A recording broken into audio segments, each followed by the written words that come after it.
নমস্কার বন্ধুরা, আমার আরেকটি ব্লগে আপনাদের সকলকে স্বাগত।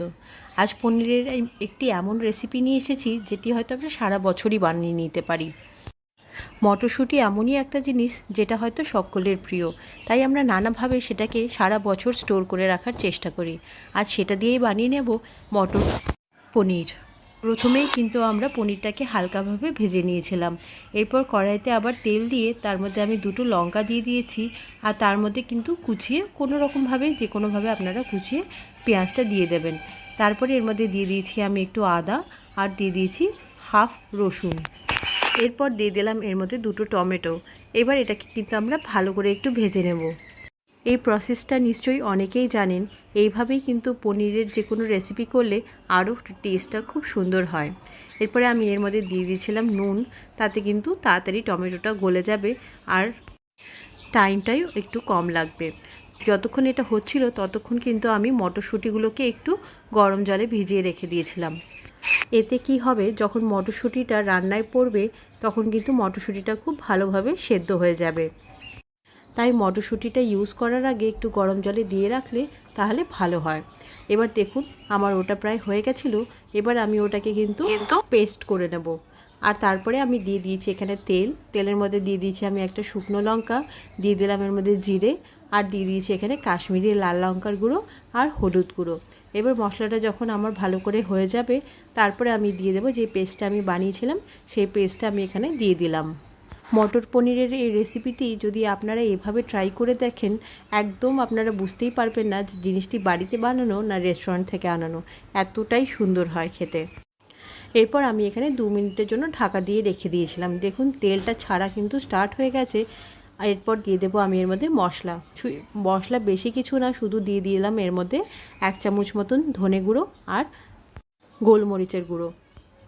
আর মশলাটা একটু ভালো করে গুলে যাওয়ার জন্য তার জন্য এর মধ্যে দিয়ে দিয়েছিলাম আমি হালকা একটু গরম জল। খুব বেশি না, অল্প একটু গরম জল দিয়েছিলাম এর মধ্যে। এবার এই মশলাটাকে আবার ভালো করে কষিয়ে নেব আমরা। তারপর আমি এর মধ্যে দিয়ে দিলাম মটরশুঁটিটা, যেটা আমরা গরম জলে আগে ভিজিয়ে রেখেছিলাম। এবার আবারও সেটাকে ভালো করে আমরা কষাবো। তার জন্য কিন্তু আবার একটু ঢাকা দিয়ে দিতে হবে।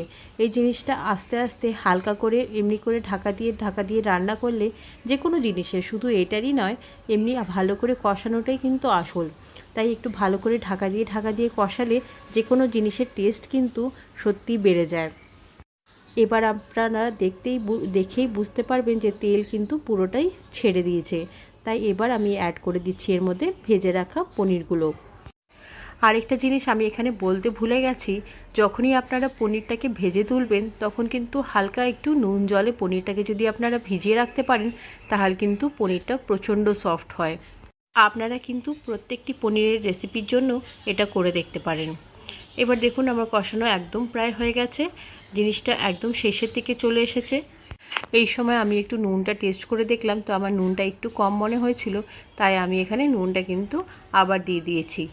কারণ ঝোল দিলে একটু নুনটা লাগতো, তাই নুনটা আবার ভালো করে এর সাথে মিশিয়ে নিয়ে এরপর কিন্তু আমি এর মধ্যে ঝোল দিয়ে দেব। ঝোল দেওয়ার জন্য কিন্তু সবসময় আমি এখানে গরম জলই ইউজ করি, তাই এবারও আমি গরম জল আগে থেকেই করে নিয়েছিলাম। এরপর আমি এখানে গরম জলটা এখানে ঢেলে দিচ্ছি। একটু নাড়াচাড়া করে নিয়ে এবার আমি এটাকে মোটামুটি 3 থেকে 4 মিনিটের জন্য ঢেকে রেখে দিয়েছিলাম। দেখুন তেলটা কি সুন্দর ছেড়ে দিয়েছে আর কি সুন্দর রঙটা এসছে। এবার আমি এর মধ্যে অ্যাড করে দিচ্ছি অল্প একটু গরম মশলা, আর সাথে দিয়ে দেবো এখানে ক্রাশ করে রাখা কসুরি মেথি দিয়ে আবার একটু ভালো করে নাড়াচাড়া করে লাস্টে কিন্তু আমি এটাকে ঢাকা দিয়ে রেখে দেবো।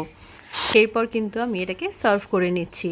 আপনাদের যদি আমার এই ভিডিওটি ভালো লেগে থাকে তাহলে প্লিজ ভিডিওটিকে একটু লাইক করে দেবেন, আর আমার চ্যানেলের ভিডিওসগুলি যদি আপনাদের ভালো লাগে তাহলে প্লিজ আমার চ্যানেলটিকেও একটু সাবস্ক্রাইব করে নেবেন।